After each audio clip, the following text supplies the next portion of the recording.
Shalom kakak, om, tante, opa, oma. Lewat program ini, kita akan belajar tentang Alkitab lebih dalam lagi dengan menggunakan bahasa yang lebih santai. Yang mau bertanya, bisa disampaikan lewat kolom komen, dan juga jika ada yang butuh dukungan doa, bisa disampaikan lewat kolom komentar yang ada di YouTube channel ini maupun yang ada di Facebook. Juga mohon dukungannya dengan like, subscribe, dan tekan tanda loncengnya. Dan jika ada yang ingin mendukung lebih lewat dana, bisa disampaikan lewat nomor rekening yang tersedia di kolom deskripsi. Dan lebih dari segalanya, mohon dukungan doanya ya, agar program ini bisa menjadi berkat bagi banyak orang, terlebih menyenangkan hati Tuhan. Oh ya, program ini akan selalu menemani kita setiap Senin sampai Minggu, setiap malam. Selamat mengikuti, Tuhan Yesus memberkati semuanya. Tuhan, ini tugas kami, beri keberanian bagi kami. Shalom semuanya, kembali dalam program Deep Talk with Pastor, dan senang bersama dengan saudara, dan saya berharap semua kita dalam keadaan berkat kasih dan anugerah Tuhan yang melimpah ya. Dan di momen-momen menjelang Natal, kita akan coba selesaikan 2 Timotius ini saudara. Nanti setelah ini kita vakum sejenak saudara ya, kita istirahat sejenak. Nanti kita akan lanjutkan di tadarusan Alkitab, kitab yang baru di bulan Januari. Jadi saya mencoba untuk menyelesaikannya sampai hari Kamis, karena 2 Timotius ini ada sampai pasal keempat, dan saya prediksi Kamis selesai, Jumat kita sudah ibadah malam Natal. Hari Natalnya saya minta izin untuk off dulu sementara waktu sampai nanti masuk di tanggal 3 Januari saudara ya. Jadi sebab di gereja juga sedang ada kesibukan, dan saya minta pengertian saudara untuk memahami posisi saya supaya semua yang disiapkan, semua yang direncanakan itu bisa berjalan dengan baik nanti, karena ada beberapa yang memang kita lakukan secara online gitu ya, terutama perayaan ibadah yang nanti kita akan rayakan di tanggal 8 Januari hari Sabtu saudara ya. Dan sebelum kita mulai, sama-sama kita tundukkan kepala, kita doa. Bapa, kami mengucap syukur buat malam hari ini. Kami bersyukur kami boleh diberikan kesehatan, dan kami akan melanjutkan pasal 2 surat Timotius yang kedua ini Tuhan. Berikan kami hikmat marifat-Mu, pengajaran-Mu, sehingga kami semakin paham bagaimana kami harus bersikap, dan kami yakinnya di sisa hidup ini yang kami lakukan semuanya menyenangkan Tuhan. Itulah kerinduan kami Tuhan. Haleluya. Amin. Sudah bisa siapkan Alkitab saudara masing-masing ya.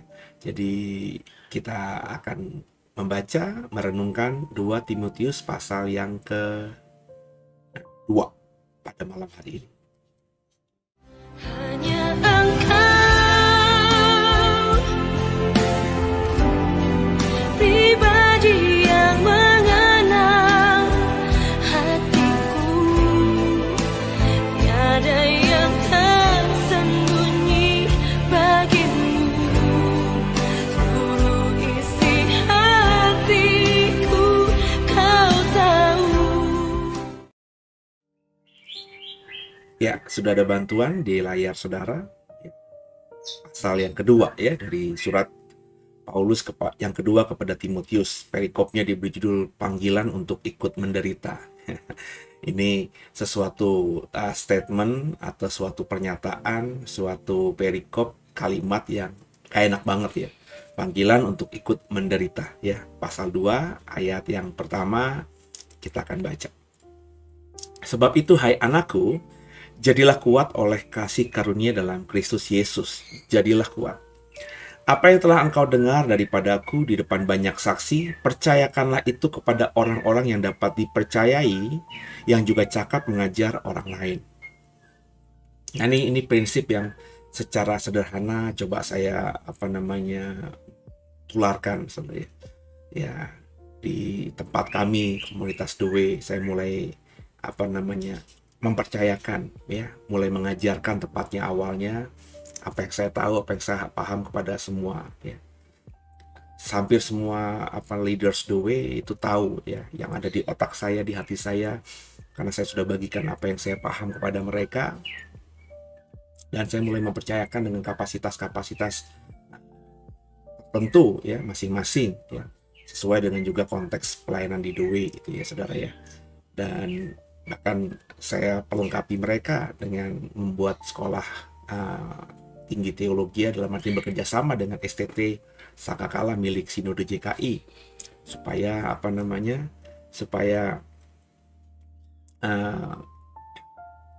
para aktivis kami, pelayan-pelayan yang saya siapkan untuk meneruskan estafet pelayanan ke depan itu ya punya perlengkapan persenjataan tanda kutip ya yang sama, yang baik, yang mumpuni lah begitu, sehingga ketika nanti dipercayakan, ketika nanti harus benar-benar melayani ya, itu mereka sudah punya kemampuan dan kapasitas yang pas gitu ya.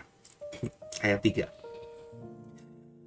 Setelah Timotius tadi ayat 2 diminta untuk mempercayakan kepada orang lain apa yang sudah didapatkannya dari Paulus, ayat 3, ikutlah menderita sebagai seorang prajurit yang baik dari Kristus Yesus. Ikutlah menderita ya. Seorang prajurit yang sedang berjuang tidak memusingkan dirinya dengan soal-soal penghidupannya, supaya dengan demikian ia berkenan kepada komandannya. Ya, jadi ini yang disarankan oleh Paulus kepada Timotius untuk berjuang seperti layaknya prajurit. Prajurit itu pokoknya intinya apa yang dilakukan itu sesuai dengan perintah yang diberikan oleh komandan kepada dia. Ini kan hierarki kemiliteran seperti itu ya. Kalau komandan perintahkan A, kalau panglima katakan A, kalau jenderal katakan A, ya prajurit harus A begitu. Sehingga prajurit itu ya dalam medan pertempuran atau dalam kemiliteran itu tidak mementingkan dirinya sendiri ya. Wah, ada bola nih Indonesia lawan Malaysia, saya mau nonton dulu. Enggak, kalau memang tugasnya kata perintah komandannya, kamu piket, kamu jaga di depan ya, kamu harus ada di perbatasan ya, kamu harus ada di benteng, maka ya prajurit harus melakukan hal itu ya, mengerjakan tugas yang diberikan oleh komandannya tersebut, meskipun ada pertandingan bola yang seru banget gitu misalnya ya saudara ya. Indonesia hari ini kan masuk semifinal ya, kita nggak tahu nanti di semifinal bagaimana melawan Singapura ya. Saya mengikuti tapi tidak menonton gitu ya. Ya, Nantilah kalau Indonesia bolanya udah seperti apa namanya canggih ya, saya mau nonton. Tapi kalau masih liganya masih carut marut begini, mas saya males juga sebenarnya, karena bagi saya timnas itu akan bagus kalau liganya bagus gitu ya, dan liga kita masih ada banyak hal-hal yang bagi saya masih jauh dari ideal gitu ya. Ya, lanjut ya, ayat berikutnya, ayat 5. Seorang olahragawan hanya dapat memperoleh mahkota sebagai juara apabila ia bertanding menurut peraturan-peraturan olahraga. Ya, jadi olahragawan juga begitu. Dia akan dapat mahkota, dapat medali, dapat jadi juara kalau ia bertanding menurut aturan-aturan yang berlaku. Saya pernah membaca, mengikuti apa namanya, saya nggak sebut aja lah ya. Jadi sudah dapat medali emas, ternyata sang juara ini ketika dites apa namanya doping gitu ya, ada unsur-unsur steroid atau apalah begitu ya dalam air seninya, sehingga akhirnya medali emasnya itu dicopot.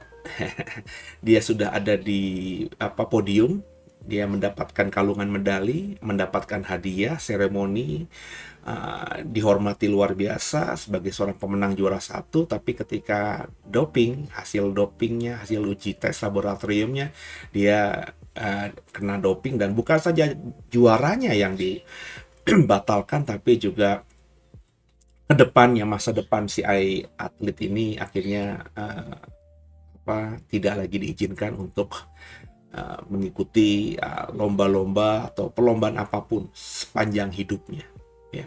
Jadi memang olahragawan itu ya harus mengikuti aturan yang ada. Nggak bisa kita juara semaunya sendiri ya. Ayat ke-6.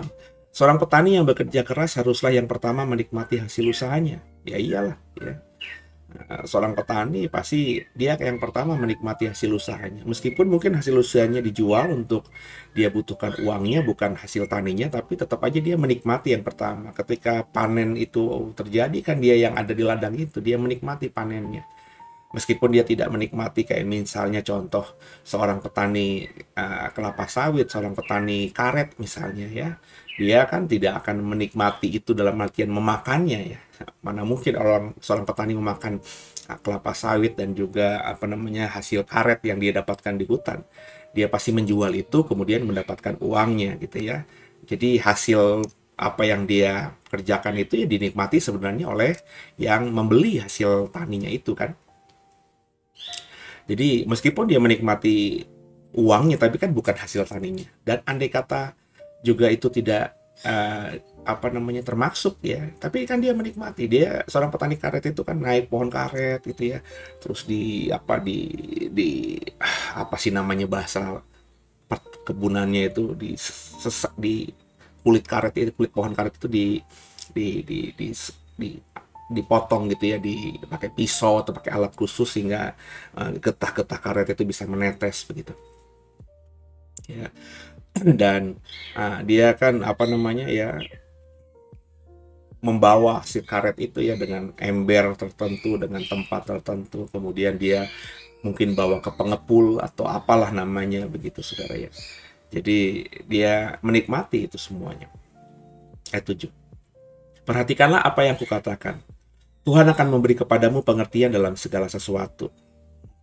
Tuhan akan memberikan itu kepada kita. Ingatlah ini, Yesus Kristus yang telah bangkit dari antara orang mati, yang telah dilahirkan sebagai keturunan Daud, itulah yang ku beritakan dalam Injilku.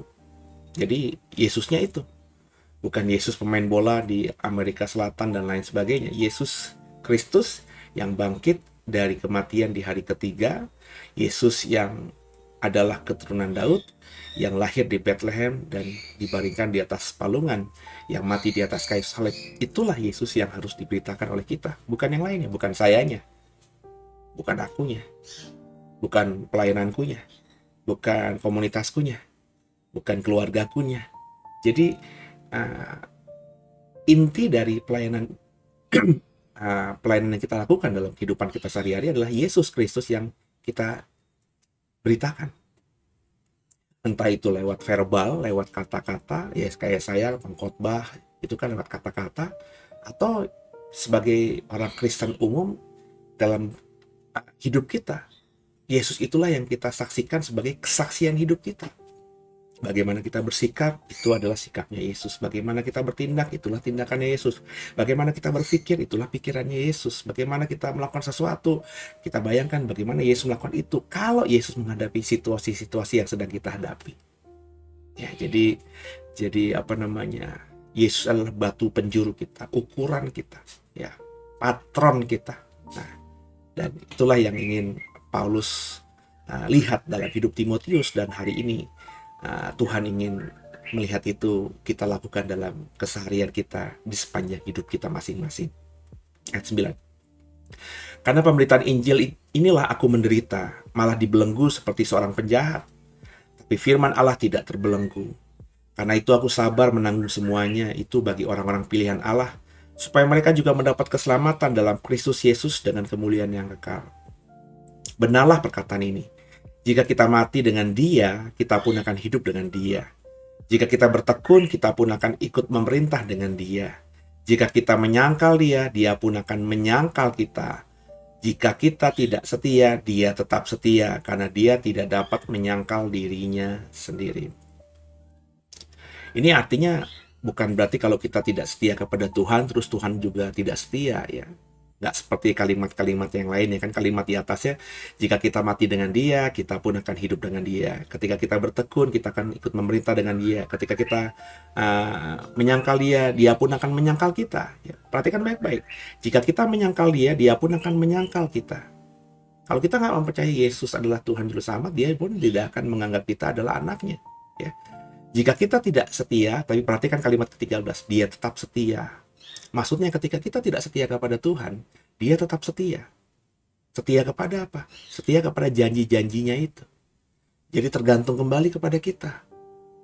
Kalau kita misalnya menyangkal Dia, ya itu udah selesai. Dia juga akan menyangkal kita. Tapi kalau kita tidak setia,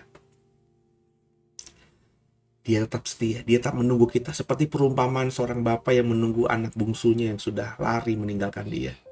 Ya, Dia tetap setia. Meskipun si anak bungsu ini sudah salah luar biasa, melakukan sesuatu yang menyakitkan hati sang bapa, tapi si bapa ini tetap setia.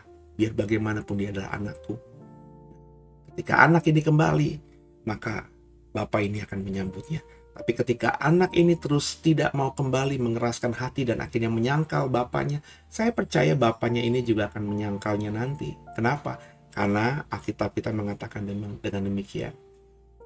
Tapi selama anak itu mau kembali, apapun perbuatan jahat yang pernah dilakukan sang anak, semerah apapun dosanya, ya, sang bapak akan membuatnya putih kembali seperti salju, dan semua salah anaknya akan dibuang di tubir laut yang paling dalam. Tidak akan diingat lagi. Kebaikan Tuhan itu seperti itu kepada kita. Perikop berikutnya. Nasihat dalam menghadapi pengajar yang sesat. Ingatkanlah dan pesankanlah semuanya itu dengan sungguh-sungguh kepada mereka di hadapan Allah, agar jangan mereka bersilat kata, karena hal itu sama sekali tidak berguna, malah mengacaukan orang yang mendengarnya. Jadi ingatlah, pesankan semua itu kepada semua di hadapan Allah, kata Paulus kepada Timotius, agar orang percaya jangan bersilat kata. Jangan berdebat untuk hal-hal yang nggak penting. Jangan menghabiskan energi untuk hanya sekedar sesuatu yang nggak prinsip begitu. Ya. Jadi malah kalau kita pakai mimbar, ya, pakai hidup kita untuk bersilat kata, membela diri sendiri, argumen kita, ya, akhirnya kita juga menjelek-jelekkan atau merendahkan tampaknya argumentasi orang lain. Itu kan membuat orang semakin sulit mengerti tentang kekristenan. Ya, makanya kalau ada pendeta yang bersilat kata di mimbar menjelek-jelekkan hamba Tuhan lainnya seolah-olah dia paling benar, saya hanya senyum-senyum aja. Ya. Ya. Bukan apa namanya? Bukan sesuatu yang bagi saya teladani atau saya mau ikuti dalam pelayanan saya. Ayat 15. Ayat 15 demikian. Usahakanlah supaya engkau layak di hadapan Allah sebagai seorang pekerja yang tidak usah malu, yang berterus terang memberitakan perkataan kebenaran itu. Jadi Injil harus kita beritakan tanpa kita malu. Ya. Makanya jatuh cinta terlebih dahulu kepada Injil, kepada Tuhan Yesus. Ya kalau bagi saya sederhana sih. Saya pernah muda gitu ya. Kalau udah jatuh cinta itu ya, semua yang salah, semua yang kurang tepat itu nggak bisa kita lihat. Ya, saya tidak bilang bahwa seseorang siapapun yang pernah mengisi di masa lalu saya itu jelek atau apa gitu ya. Bagi saya mereka semuanya indah pada waktu itu.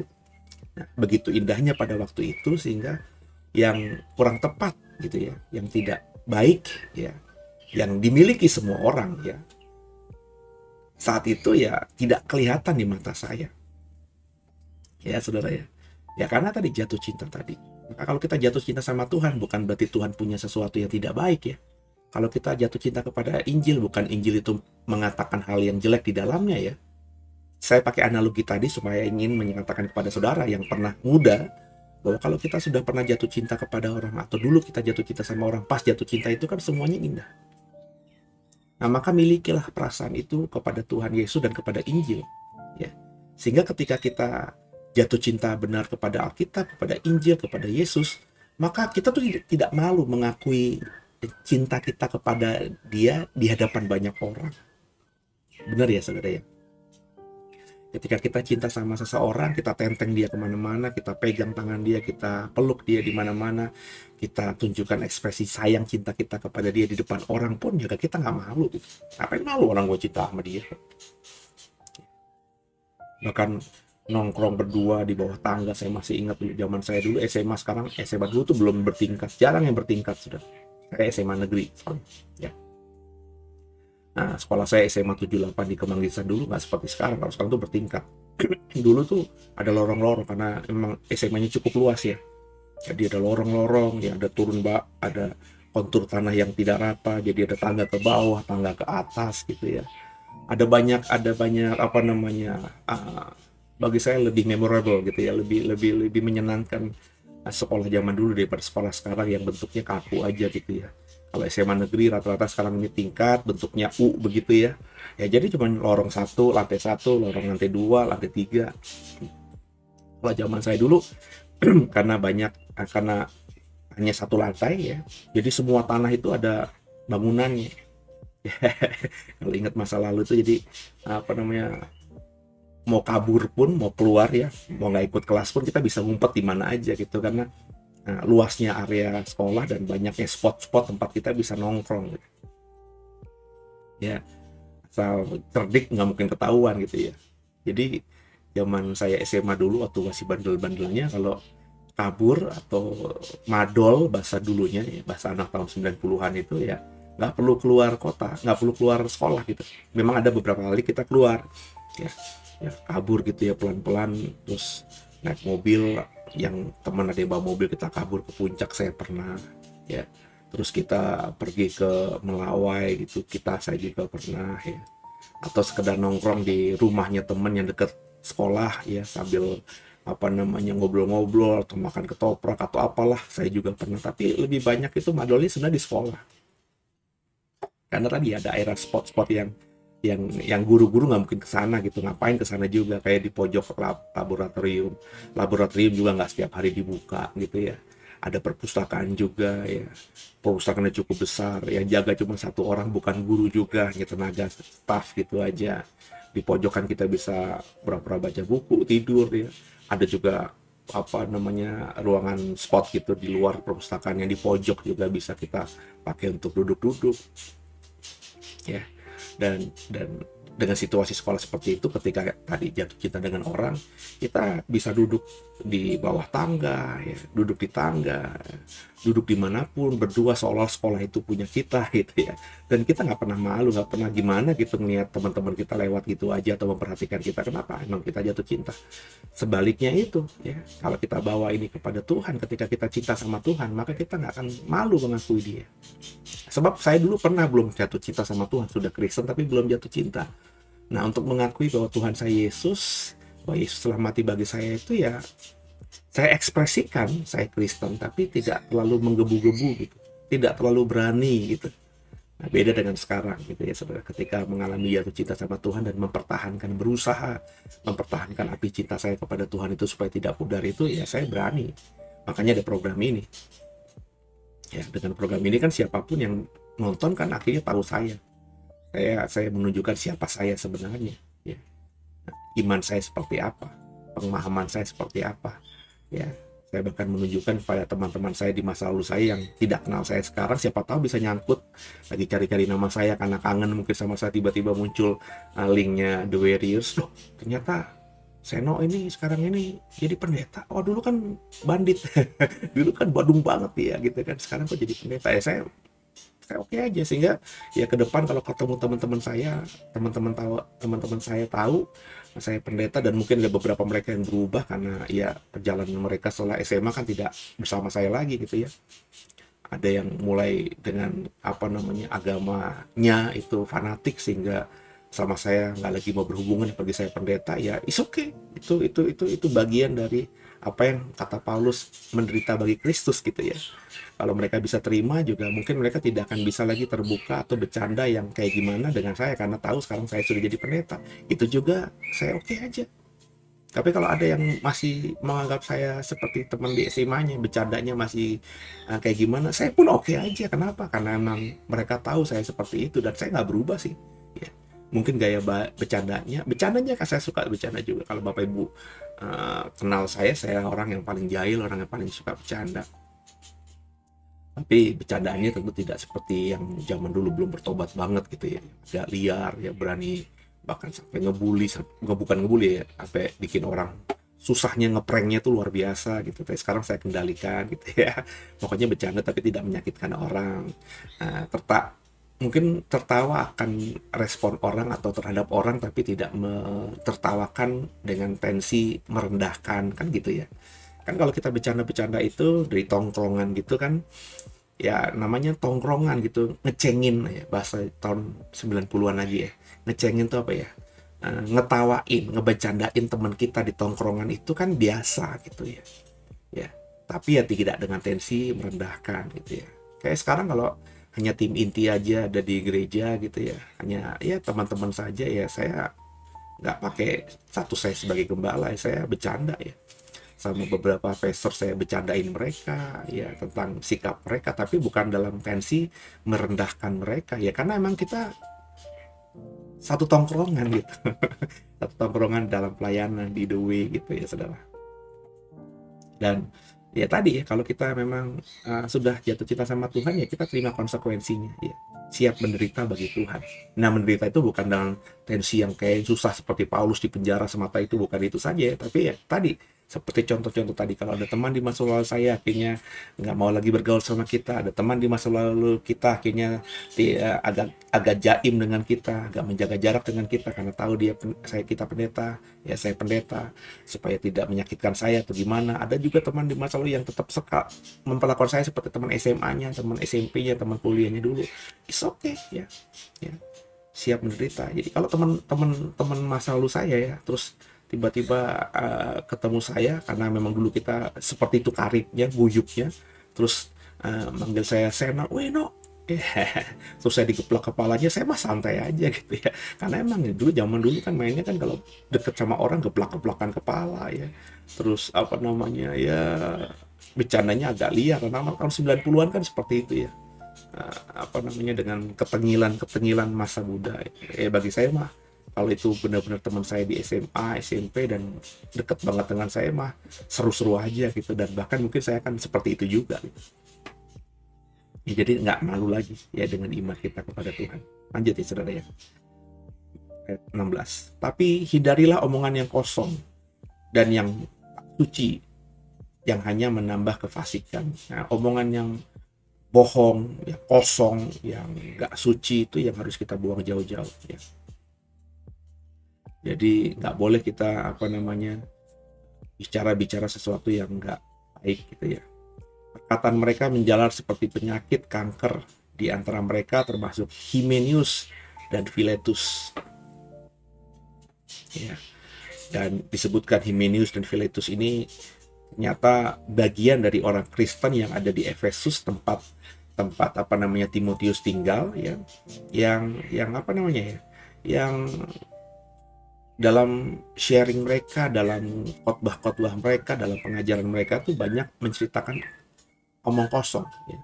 Dan juga yang nggak kudus, mungkin ditambahi dengan bualan, dengan dongeng, dengan apa namanya kesaksian palsu mungkin, atau ajaran-ajaran yang nyeleneh-nyeleneh yang dipengaruhi oleh ajaran pagan saat itu, ajaran yang menyembah kepada ya berhala saat itu, atau juga pengajaran-pengajaran kafir yang ada, dicampur adukan. Sinkritisme, kita sebenarnya tidak tahu pengajarannya si Himenius dan Philetus ini seperti apa. Tapi dari bahasanya Paulus ya dihubungkan dengan ayat 16 tadi ya, mungkin mereka mengajarkan hal-hal yang seperti saya paparkan tadi, seperti yang digambarkan Paulus di ayat 16 tadi. Dan itu kalau mau jujur masih banyak saat ini dilakukan di mimbar-mimbar gereja. Tagline-nya pengkhotbah di mimbar mestinya berkhotbah. Khotbah itu menyampaikan firman Tuhan, artinya Alkitab, ayat Alkitab, kalimat-kalimat di Alkitab yang dieksposisi, yang ditafsirkan dan di-sharingkan kepada jemaat. Tapi alih-alih melakukan hal itu, yang dilakukan di mimbar ya hanya cerita soal dirinya aja. Siapa dirinya di masa lalu, pertobatan dia, ya. Terus bagaimana dia sekarang. Ayatnya dipakai Alkitab, iya, satu ayat. Habis itu dia ceritain soal dianya doang. Nah, ini yang juga harus coba disiasati atau dihindari. Disiasati bukan berarti tidak boleh bersaksi maksud saya, tapi nggak boleh porsi kesaksian tentang saya itu menjadi prosentasenya lebih besar daripada ayat Alkitab yang kita tafsirkan. Ya, jadi harus back to the Bible, kitab yang terutama. Ya. Himenius dan Philetus ayat 18 yang telah menyimpang dari kebenaran dengan mengajarkan bahwa kebangkitan kita telah berlangsung dan dengan demikian merusak iman sebagian orang. Ya, kebangkitan orang Kristen sudah berlangsung padahal mereka ya belum mengalami kebangkitan. Kebangkitan orang mati kan nanti dalam iman Kristen. Ketika sangkakala ditiupkan, ketika ya Tuhan datang kembali ke dunia ini. Itulah momen dimana kalau kita membaca apa yang dikatakan Tuhan Yesus dihubungkan dengan pengajaran para rasul, terutama Rasul Paulus, terjadinya nanti ya. Ayat 19, tapi dasar yang diletakkan Allah itu teguh dan materinya ialah Tuhan mengenal siapa kepunyaannya, dan setiap orang yang menyebut nama Tuhan hendaklah meninggalkan kejahatan. Ya, jadi Tuhan tuh apa namanya kenal siapa yang dia punya. Jadi alih-alih ya kita ambil contoh, tapi jangan diaminin. Andai saya itu bukan pilihan Tuhan, saya bukan punya Tuhan, tapi hari ini saya mengaku diri saya adalah umat Tuhan dan mengaku diri atau melayani Tuhan seperti seorang pendeta. Nah, Tuhan tuh tahu saya ini bukan miliknya dia. Ya, jadi kadang-kadang kita tuh mestinya sadar diri ya. Sering dalam bahasa khotbah saya bilang, kita mengimani kita adalah kepunyaan Tuhan. Kita mengimani diri kita adalah biji matanya Tuhan. Kita mengimani diri kita adalah umat pilihannya Tuhan. Tapi satu sisi kita baru beriman doang. Tepatnya kita tidak tahu apakah benar kita ini adalah miliknya Tuhan apa tidak. Kan kita baru beriman. Ya. Kita tidak tahu isi hati Tuhan itu memilih kita apa tidak. Kita baru tahunya tuh nanti, saudara. Kalau bagi saya tuh nantinya kapan Pak Sih? Ya ketika kita sudah bersama dengan Dia dalam kerajaan surga. Oh benar, ternyata saya adalah pilihannya Tuhan. Nah karena itu saudara, ukuran orang yang beriman dia adalah kepunyaannya Tuhan, ya. Ya, maka ukurannya apa? Ayat yang ke-19 tadi. Setiap orang yang menyebut nama Tuhan hendaklah meninggalkan kejahatan. Itu tadi. Jadi itu juga yang saya pakai, meskipun saya tidak menghakimi, itu yang saya pakai. Nah kalau ada orang mengaku adalah umatnya Tuhan, hambanya Tuhan, pilihannya Tuhan, tapi hidupnya masih dengan kejahatan, korupsi jalan terus, jinah cabul jalan terus, perselingkuhan jalan terus, bohong jalan terus, kesaksian palsu jalan terus, menipu orang jalan terus. Nah ini apakah seorang pilihan Tuhan? jadi kalau ini saya pertanyakan saudara. Kecuali orang-orang yang seperti tadi ya, yang masih menipu, korupsi, itu belum kenal Tuhan. Sebaliknya juga kalau mereka belum kenal Tuhan melakukan hal-hal tadi, siapa tahu mereka belum sadar. Dan siapa tahu juga kita nggak bisa menghakimi mereka ke neraka. Karena siapa tahu juga Tuhan nanti memang pilih dia. Cuma waktunya Tuhan untuk memilih dia, waktunya Tuhan agar orang ini sadar akan salahnya dan bertobat dan mau percaya kepada Yesus itu bukan terjadi hari ini tapi nanti. Makanya Salomo berkata di bawah kolong langit ini sesuatu belum pasti, nggak ada yang pasti. Ya. Kita hari ini beriman, kita hari ini Natalan di gereja. Dalam minggu-minggu ini kita akan malam Natal di gereja, Natalan di gereja. Beberapa saudara mungkin aktif paduan suara, aktif melayani Tuhan di gereja. Natal ini kita sibuk di gereja. Hari ini kita tampaknya adalah orang Tuhan. Kita beriman, kita adalah milik Tuhan. Buktinya kita Natal menyiapkan waktu kita untuk beribadah di gereja dan bahkan melayani Tuhan di gereja. Tapi saudara, apakah saudara tahu benar Tuhan sudah memilih kita? Maka jangan terlalu pede, saya bilang. Jangan terlalu sok yakin gitu. Ya. Maka apa yang kita lakukan hari ini yang tampaknya di mata kita dan di mata orang lain kita sudah Kristen, ini harus kita jaga. Dengan apa? Dengan sepanjang hidup di bumi ini tidak melakukan kejahatan yang menyakitkan hati Tuhan dan melukai hati Tuhan. Supaya apa? Supaya kita nanti bisa mati dalam kekudusan. Kalau kita mati dalam kekudusan Tuhan, maka kita ke surga. Nah, di surga itulah kita baru benar-benar yakin bahwa kita adalah pilihannya Tuhan. Begitu juga terhadap orang-orang di luar sana yang belum Kristen hari ini, yang tidak kenal Yesus hari ini. Kita nggak boleh menghakimi, maka saya belajar untuk beberapa waktu terakhir ini tidak menghakimi orang lain. Yang beragama beda, yang hidupnya penuh dengan dosa, bahkan alim ulama atau pemimpin agama lain, saya nggak mau menghakimi mereka. Sebab bisa jadi saudara hari ini mereka masih sepertinya melayani Tuhan mereka, Allah mereka yang bukan Tuhan kita dan Allah kita. Hari ini mereka sepertinya pendosa, bapa mereka iblis, bukan Tuhan. Tapi bisa jadi waktunya Tuhan buat mereka belum terjadi hari ini. Tuhan memilih mereka menjadi anaknya, tapi waktunya belum terjadi hari ini tapi nanti. Kan kita nggak tahu. Seperti Paulus, saudara, itu kan orang pilihan Tuhan. Tapi Tuhan izinkan di masa lalunya dia membunuh banyak orang Kristen. Ketika dia membunuh, memimpin banyak orang Yahudi untuk menangkapi dan membunuh orang-orang Kristen, apakah itu tampak seperti percaya kepada Kristus Yesus? Tentu tidak. Di mata orang-orang Kristen hari itu, ini orang jahat. Dia musuh kita. Antikristus, musuhnya orang Kristen, membunuh banyak orang Kristen. Tapi di kemahatauannya Tuhan, Tuhan pilih dia. Di momen zaman Petrus masih ada di Yerusalem, Yohanes ada di Yerusalem, mereka ketakutan menganggap Paulus itu adalah musuh besar mereka. Stefanus dibunuh atas pengaruh Paulus. Ya. Tapi kemudian Tuhan bisa pakai ini orang jahat, si Saulus saat itu.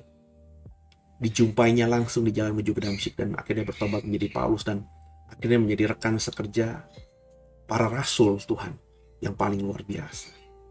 Dan menjadi rasul juga. Jadi saudara, dengan pola pikir dan pemahaman seperti ini ya kita akhirnya tadi ya nggak pusingin orang lain gitu. Kita boleh dengan akal kita, oh nih orang ini nggak bener nih, ngaku Kristen tapi masih korupsi, ngaku Kristen kok masih bohong.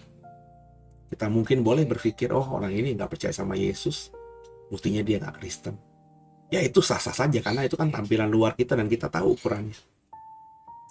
Tapi jangan menghakimi kemudian karena seperti ini ya, akhirnya kita tidak mau bergaul dengan mereka. Saya selalu membuka kesempatan bagi orang-orang yang saya tahu hari ini Kristen tapi hidupnya masih belum benar gitu. Ya sudah, yuk terus join dengan komunitas kita, berada dalam kedekatan dengan saya gitu ya. Ya supaya pelan-pelan lah lewat khotbah saya, lewat kalau saya sharing dalam kesaksian hidup saya, mereka bisa bertobat dan akhirnya berubah gitu. Ya meskipun harus saya akui banyak orang juga yang seperti itu yang saya nilai saat itu ya nggak mau berubah gitu. Ya bahkan mereka memakai statusnya sebagai orang Kristen itu untuk mencari untung bagi diri mereka sendiri dengan melukai banyak orang Kristen lainnya. Ya, kalau itu sudah masif ya, sudah saya lihat bukan sekali dua kali tapi sudah menjadi habit, saya pasti akan intervensi, saudara. Ya, saya pasti intervensi. Kalau intervensi itu akhirnya melukai hati orang ini, ya mau gimana? Ya. Tapi selama saya masih bisa melihat, berdoa, masih memberi kesempatan, ya paling saya biarkan dulu. Tapi saya terus mengamati. Ya. Sambil dalam beberapa kesempatan saya sharing terus supaya terbuka pikirannya bahwa apa yang dilakukan salah. Karena ada banyak orang salah, itu nggak sadar yang dia berbuat salah. Tapi ada orang yang dengan sengaja berbuat salah karena emang tahu. Hanya dengan begitulah dia bisa mendapatkan keuntungan. Nah ini sebagai seorang pelayan Tuhan kita harus benar-benar berhikmat. Mana yang benar-benar tahu yang dilakukan salah dan disengaja juga berbuat itu. Mana yang melakukan kesalahan itu tapi dia nggak sadar itu salah. Nah terapinya kan beda-beda. Ya. Jadi nggak bisa kita pukul rata. Maka kita harus lihat. Saya dalam hal ini saya akan amati terus. Tapi saya melakukan bagian saya. Ya. Jadi banyak orang seperti itu ya. Jadi Bapak Ibu, orang yang menyebut nama Tuhan hendaklah meninggalkan kejahatan. Kalau Bapak Ibu percaya kepada Yesus sebagai Tuhan, maka nggak boleh hidup dalam kejahatan lain. Bukan kejahatan yang besar seperti membunuh orang, korupsi ratusan miliar, tapi hal kecil, ya. Berbohong, ya. Berhutang itu kalau berhutang yang menurut pemerintah legal itu berhutang yang dilakukan kepada lembaga-lembaga keuangan yang memang sah, punya dasar hukum. Karena kalau berhutang kepada lembaga-lembaga yang sah secara badan hukum, maka mereka kan memberikan piutang kepada kita, memberikan kita pinjaman uang dengan jaminan. Itu yang benar. Ya. Jadi berhutang itu ya bagi saya nggak benar. Jadi kalau Bapak Ibu berhutang ya bereskan hutang itu. Kalau belum bisa dibereskan secara 100%, paling tidak komunikasi dengan orang yang kita hutangi itu jangan dibuat putus gitu. Karena banyak orang itu kalau berhutang sama seseorang itu jangankan bayar hutang, ya. Membangun komunikasi aja supaya lebih dekat, supaya nggak lost contact itu susah gitu. Sengaja gitu dibiarkan dia diam aja sampai akhirnya nanti orang yang memberikan kita hutang itu menghubungi nanti dengan alasan-alasan lain ya. Kita berusaha untuk menjauh sampai akhirnya kita buat mereka itu malas gitu hubungi kita lagi, sehingga akhirnya kan hutangnya nggak ditagih-tagih lagi. Ini jahat, saudara. Dan orang kalau seperti ini, orang tidak mau bertanggung jawab atas apa yang dilakukannya. Dengarkan saya, orang ini akan terus hidup nggak akan baik-baik. Dia akan buat blunder demi blunder, muter aja hidupnya, nggak akan jadi sesuatu. Percaya deh omongan saya ini. Kenapa?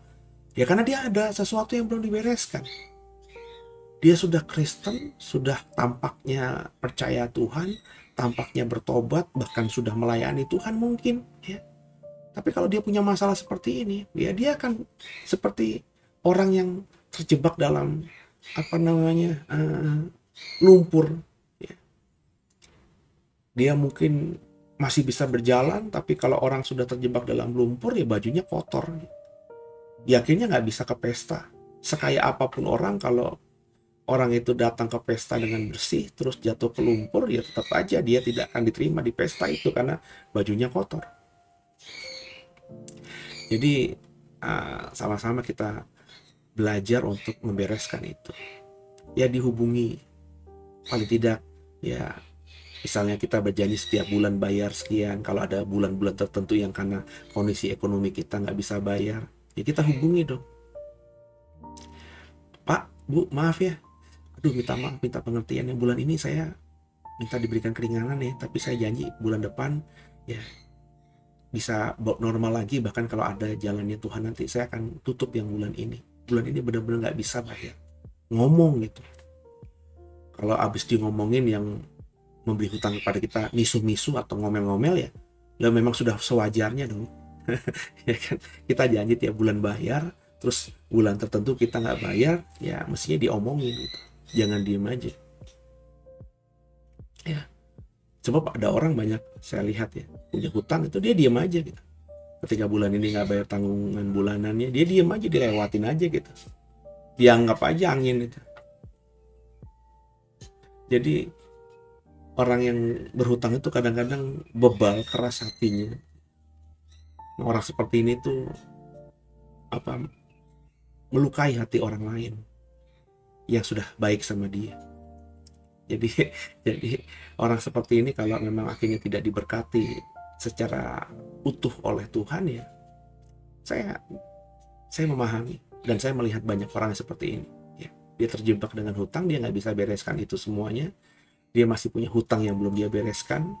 Dia berusaha untuk pakai make up sedemikian rupa untuk membuat dirinya cantik kayak apapun, tetap aja dia nanti akan susah dilihat cantik oleh banyak orang. Innernya nggak bisa kelihatan. Ada waktunya nanti, ya, bangke itu akan tercium juga baunya dan diketahui di mana letaknya. Ya, lanjut. Ayat yang ke-20. Dalam rumah yang besar bukan hanya terdapat perabot dari emas dan perak, melainkan juga dari kayu dan tanah. Yang pertama dipakai untuk maksud yang mulia, yang terakhir untuk maksud yang kurang mulia. Jadi yang mau dikatakan oleh Paulus ini, ya, kita harus sadar bahwa bahkan dalam rumah yang besar, istana pun, ya, nggak semuanya terbuat dari emas dan perak, ada juga kayunya. Ya, jadi ya tadi ya, ada hal yang mulia, ada hal yang tidak mulia, ada yang sempurna, ada yang tidak sempurna, ada yang baik, ada yang tidak baik gitu. Kalau bahasa orang Chinese-nya yin yang, itu ada aja gitu ya dalam setiap aspek kehidupan semesta ini. Ya. Dan kita sadar akan hal itu. Dan sebagai orang Kristen, ya bagi saya kita harus berhikmat dan bijaksana ya, untuk sehingga akhirnya yang baik bagi orang, yang baik bagi sesama, yang baik bagi kita, yang terekspresi. Meskipun mungkin ya ada hal-hal yang kurang baik yang dalam diri kita. Itu yang harus kita kendalikan, kita matikan. Ayat 21. Jika seorang menyucikan dirinya dari hal-hal yang jahat, ia akan menjadi perabot rumah untuk maksud yang mulia. Ia dikuduskan, dipandang layak untuk dipakai tuannya, dan disediakan untuk setiap pekerjaan yang mulia. Sebab itu jauhilah nafsu orang muda, kejarlah keadilan, kesetiaan, kasih, dan damai bersama-sama dengan mereka yang berseru kepada Tuhan dengan hati yang murni. Jadi ya, bagian kita sebagai orang percaya ya mengkuduskan diri kita ini. Ya, apalagi kita sadar bahwa ada sesuatu yang kurang baik dalam diri kita, itu yang kita perbaiki, itu yang kita kuduskan, supaya akhirnya kita jadi perabot yang baik, kata Paulus. Kalau perabotnya perabot yang baik, perabot yang indah, ya tuannya atau yang memiliki rumah pasti akan menggunakan itu. Ya, itu kan naluri biasa aja. Bapak Ibu punya piring, ya, ada piring yang bagus, ada piring yang sudah puluhan tahun, sudah ada kerak-keraknya, sudah tidak bersih. Maka kecenderungan kita memakai piring yang baru kan. Kita punya sendok, ya, ada sendok yang bersih, ada sendok yang sudah karena tua, logam-logamnya sudah mulai bekarat, ya kita pasti akan pakai sendok yang baru. Sesuka apapun kita terhadap sendok itu, kalau sendok itu sudah berkarat, ya nggak mungkin kita pakai juga kan, saudara. Maka ya kuduskanlah diri kita ini supaya kita bisa dipakai Tuhan, segala aspek hidup kita bisa dipakai Tuhan. Maka introspeksi diri itu penting supaya kita tahu mana kelemahan kita, mana yang kurang baik, dan kita minta Tuhan untuk mengkuduskan itu, menyucikan itu, memulihkan itu, menyempurnakan itu. Sehingga yang tadinya buruk pun kita pakai untuk hal buruk, sekarang ini meskipun mungkin masih buruk, kita bisa kita bisa perbaiki sedemikian rupa sehingga bisa dipakai juga. Ya, bisa dipakai juga. Ya, saya punya imajinasi yang bagi saya memang liar. Dulu sebelum saya bertobat, imajinasi saya ini bisa saya pakai buat apa saja gitu. Saya suka bermimpi, saya punya imajinasi. Ya, sesuatu yang saya miliki sekarang ini saya sadar, cuman dulu saya tidak sadari itu. Saya pikir itu biasa saja. Ya, dulu akhirnya kepake untuk hal-hal yang nggak benar. Saya sering ngelamun, sering ngebayangin apa-apa. Kalau ada tugas sekolah, saya bisa ya mikirin hal-hal yang nggak dipikirin teman-teman saya gitu, tapi cuma sekedar dipikirin doang. Nah sekarang ini ya saya masih merasa saya masih punya imajinasi juga, makanya ya mungkin itu yang saya pakai ketika saya misalnya mau membaca firman Tuhan, saya mau membuat sesuatu ya, itu saya pikirin matang-matang, saya berangan-angan gitu ya. Saya bermimpi bikin begini, khotbahnya begini. Saya berimajinasi, saya masuk ke dalam ceritanya. Itu yang mungkin akhirnya membuat Alkitab yang saya baca tuh lebih hidup. Sehingga kalau lebih hidup memberkati saya buat khotbahnya, menyampaikannya kepada jemaat lebih enak lagi. Gitu saudara ya. Dan inilah yang harus kita lakukan dalam hidup kita sehari-hari ya. Dan jauhi nafsu orang muda. Kejarlah keadilan, kesetiaan ayat 22. Supaya kita bisa menyenangkan Tuhan dan kita bisa berseru kepada Tuhan dengan hati yang murni tadi. Jadi yang baik-baik saja yang dikejar, yang baik-baik saja yang mau didapatkan, yang baik-baik saja yang harus diperoleh, saudara. Ayat 23. Hindarilah soal-soal yang dicari-cari, yang bodoh, yang tidak layak. Kau tahu bahwa soal-soal itu menimbulkan pertengkaran. Sedangkan seorang hamba Tuhan tidak boleh bertengkar, tapi harus ramah terhadap semua orang. Ia harus cakap, mengajar, sabar, dan dengan lemah lembut dapat menuntun orang yang suka melawan. Sebab mungkin Tuhan memberikan kesempatan kepada mereka untuk bertobat dan memimpin mereka sehingga mereka mengenal kebenaran. Dan dengan demikian mereka menjadi sadar kembali karena terlepas dari jerat iblis yang telah mengikat mereka pada kehendaknya. Jadi ya tadi dilanjutkan, gak boleh kita mencari hal yang bodoh, yang gak layak, gak boleh bersoal-soal ya, untuk menjadikan itu pertengkaran ya. Berdebat itu oke, mempertahankan pandangan itu oke, tapi jangan sampai bertengkar. Kalau sudah merasa bahwa ini nggak bisa disamakan lagi, nggak bisa ketemu jalan keluar karena pola pikirnya sudah berbeda, ya sudah stop, mengalah aja, diem aja ya. Terus juga ya tadi harus ramah ya, sabar kepada semua orang, cakap untuk mengajar, menuntun yang lemah dan lain sebagainya. Itu yang harus kita lakukan ya. Jadi bukan yang ngerasa hebat-hebatan, jago-jagoan, nunjukin diri bahwa dia lah yang terbaik begitu. Enggak lah saudara ya. Ya kita kalau ditanya orang, ada orang japri sama saya, ya saya tektokin. Ya saya berusaha untuk menjelaskan ya pemahaman saya. Terus kalau dia agak berpendapat yang terus berbeda, ya saya coba terus mempertahankan pendapat saya sambil saya coba membuka alur pikiran dia dengan perspektif yang lain. Tapi ya kalau saya lihat orang ini emang udah kekeh dengan pandangannya, ya bahasanya tuh keras kepala gitu ya. Dan saya berpikir capek juga saya kalau ngeladin orang seperti ini ya. Udah saya jelasin ya, malah dibelokin masalahnya kayak yang lain. Akhirnya kita punya masalah baru lagi ya.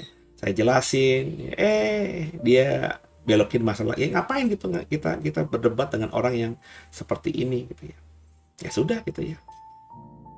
Ya kita sudahi aja, ya sudah. Kita nggak usah ladenin lagi ya. Ke depan kalau dia mau hubungi kita lagi ya mungkin kita bisa oke, tapi kalau kita ikuti lagi ya karakternya masih seperti itu ya kita stop aja. jadi banyak orang yang kayak gitu saudara ya, dan kita harus bijaksana dalam menyikapinya ya, karena dan nggak boleh dipukul rata juga karena person tuh berbeda ya. Bahkan kakak dan adik bisa berbeda saudara. Ibu dan anak, bapak dan anak, suami dan istri bisa berbeda.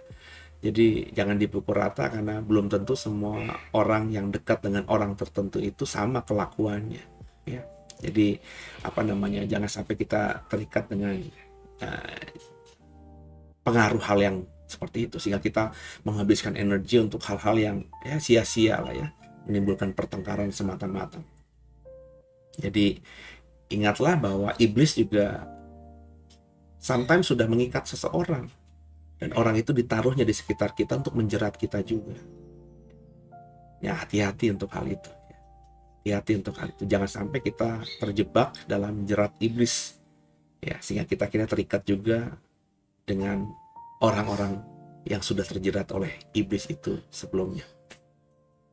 Jadi itu pasal 2 Timotius ya, diingatkan Paulus kepada Timotius bahwa hati-hati menghadapi siapapun. hati-hati dalam pelayanan, ya. Jangan bertengkar, jangan berdebat yang malah membuat jemaat atau orang Kristen bingung. Ada banyak hal yang tidak penting dan tidak harus di-share di umum. Ya. Saya dulu sering pakai sosial media saya untuk ngutarain isi hati saya. Ya. Terus saya pikir-pikir, ya, meskipun saya masih tergelitik karena bagi saya itu tidak salah sebenarnya. Misalnya saya lihat keadaan, ada pemerintah menurut saya berbuat blunder.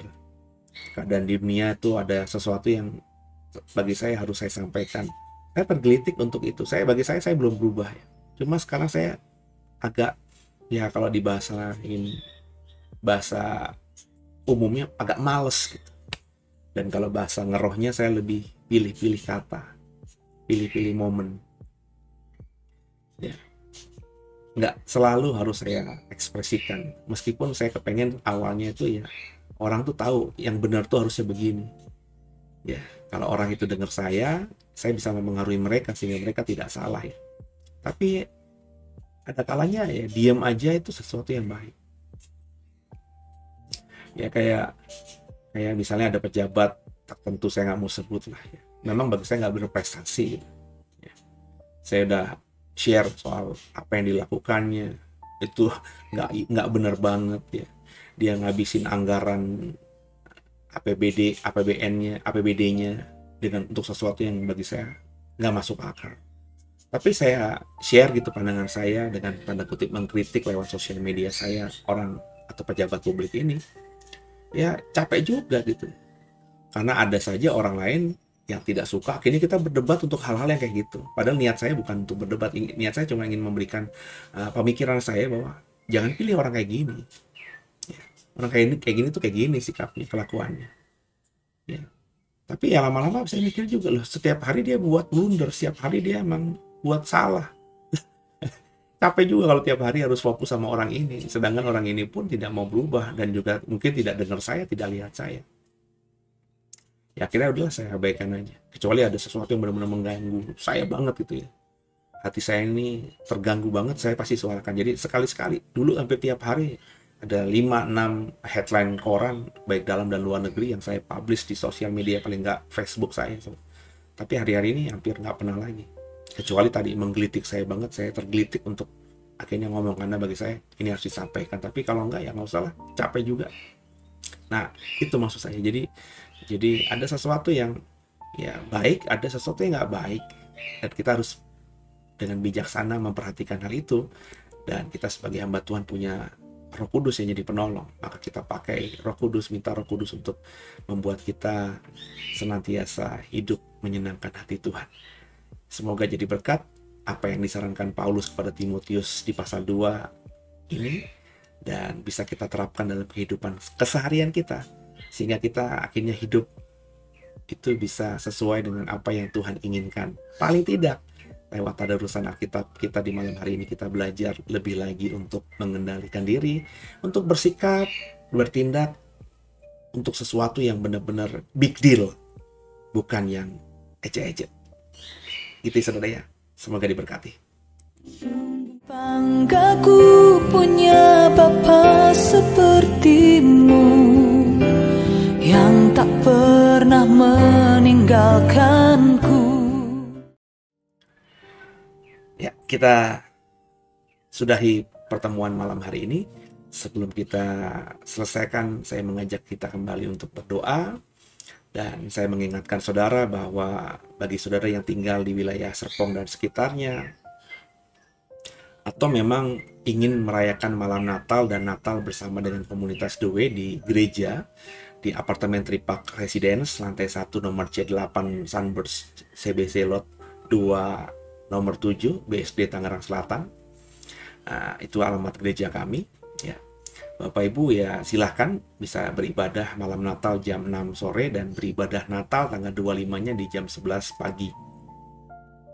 Tapi kalau misalnya mau datang ya Bapak Ibu bisa coba menghubungi nomor WhatsApp yang ada di kolom deskripsi, karena memang kita mendata siapa yang datang, karena ada anjuran pemerintah, ada arahan pemerintah, ada aturan yang diberikan untuk bagaimana kita bisa merayakan Natal di gereja itu ya. Jadi supaya Natalnya bisa jalan dan juga semuanya bisa running well ya, kita coba mendata supaya ya tidak terlalu sesak lah di gereja ya.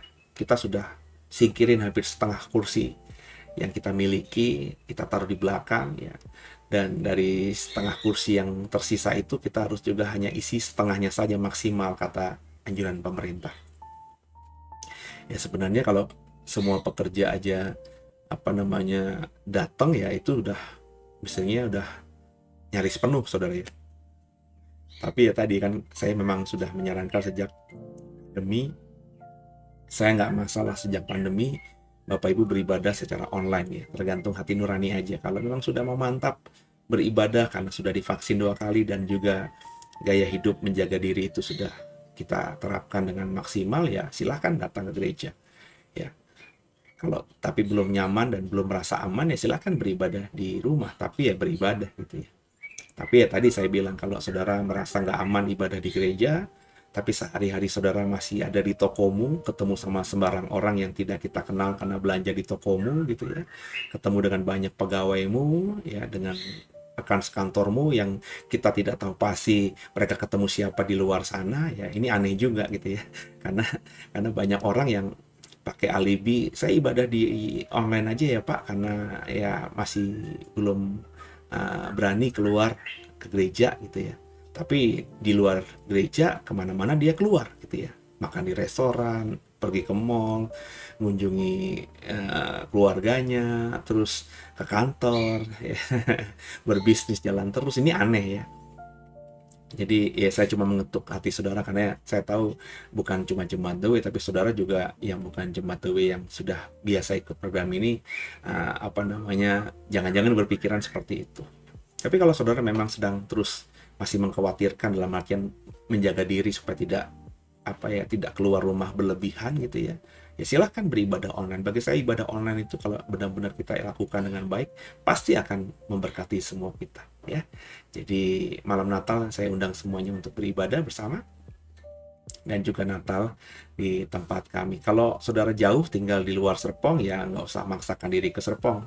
Masa saudara yang tinggal di Asmat Papua sana pengen ke Serpong gitu ya, silakan ibadah online ya. Kita akan siapkan ibadah online malam Natal juga jam 6 sore, dan ibadah Natalnya jam 11 pagi di tanggal 25 ya. Jadi semua baik yang onsite maupun online itu ibadahnya sama ya, malam Natal jam 6 sore dan Natalnya jam 11 siang ya.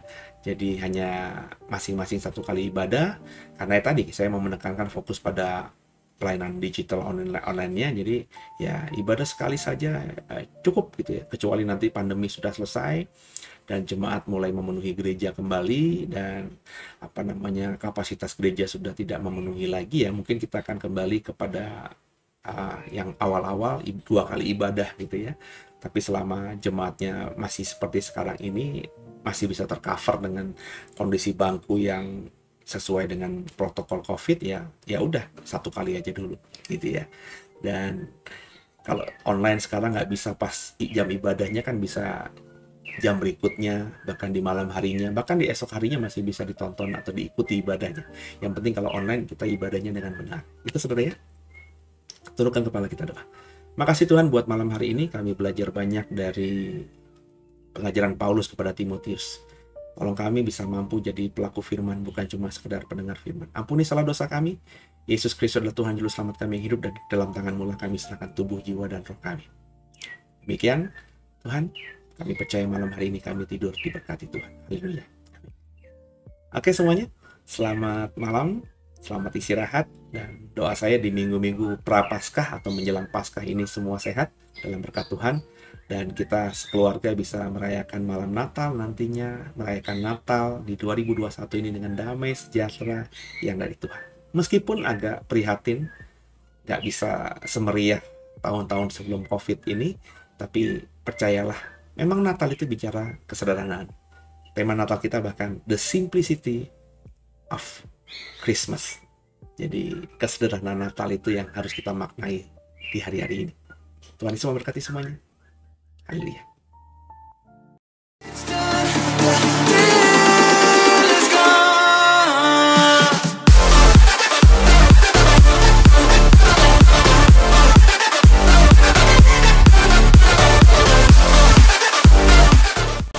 Bapak Ibu yang merasa diberkati dan ingin memberkati kami lebih lewat dana dapat disalurkan melalui scan barcode berikut ini atau ditransfer melalui rekening yang ada di layar Bapak Ibu Saudara.